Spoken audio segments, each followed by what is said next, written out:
વકીલે કેસેટ મૂકી અને કાકા કહે, આજે હું તને મારી બક્ષિસનો ભાગ આપું છું. તે છે જ્ઞાન વિદ્યા.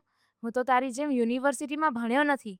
જોકે મને તો આ કોલેજના છોકરાઓને આળસુ બનાવવાના કારખાના જેવી લાગે છે, અથવા તો શ્રીમંતોના છોકરાને રમી ખાવાના મેદાન જેવી લાગે છે. ખરું શિક્ષણ તો જીવન જ આપે છે. એનાથી મોટો શિક્ષક બીજો કોઈ નથી. કાલે તને મારા વકીલ મિત્ર જ્યાં લઈ જાય ત્યાં જજે અને જોજે કે ત્યાંથી તને કાંઈ શિક્ષણ મળે છે કે કેમ.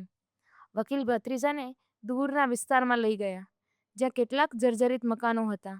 એક મકાન ઉપર તેના કાકાનું નામ હતું. તે લાઇબ્રેરી હતી, પણ લાઇબ્રેરીમાં એક પણ પુસ્તક નહોતું.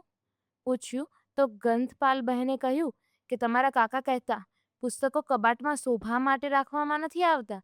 દૂર દૂરના ગામમાં જાઓ, ઘેર ઘેર ફરો ને પુસ્તક વાંચવા આપો. વકીલે કહ્યું કે તારે અહીં મહિનો રહેવાનું છે અને આ બહેનને તેમના કામમાં મદદ કરવાની છે.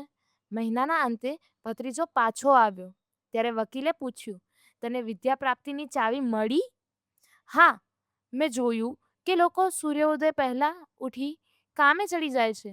એ કામ તો કરે છે, પણ પાછા લાઇબ્રેરીમાં પુસ્તક આપવા અને લેવા પણ આવતા રહે છે.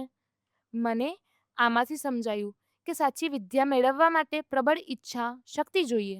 વળી તેની સાથે વિદ્યા પ્રાપ્તિની ભૂખ પણ હોવી જોઈએ. જિજ્ઞાસા, વાંચન, ચિંતન, નિરીક્ષણ, અનુભવ, કામ વગેરેમાંથી જ સાચું શિક્ષણ મળે છે. આમ ભત્રીજાને વિદ્યા પ્રાપ્તિની ચાવી જડી. તેને સમજાયું કે વિદ્યા પ્રાપ્તિ એ એક યાત્રા છે. તમે જેમ જેમ યાત્રામાં આગળ વધતા જાઓ તેમ તેમ ક્ષિતિજની જેમ જ્ઞાનની મંઝિલ વિસ્તતી જતી જોવા મળે છે.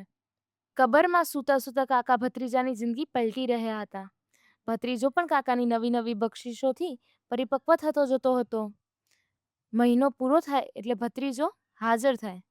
તો હવે ચાલો જોઈએ નેક્સ્ટ પાર્ટમાં કે કાકા ભત્રીજાને હવે નવી કઈ બક્ષિસ આપવાના છે.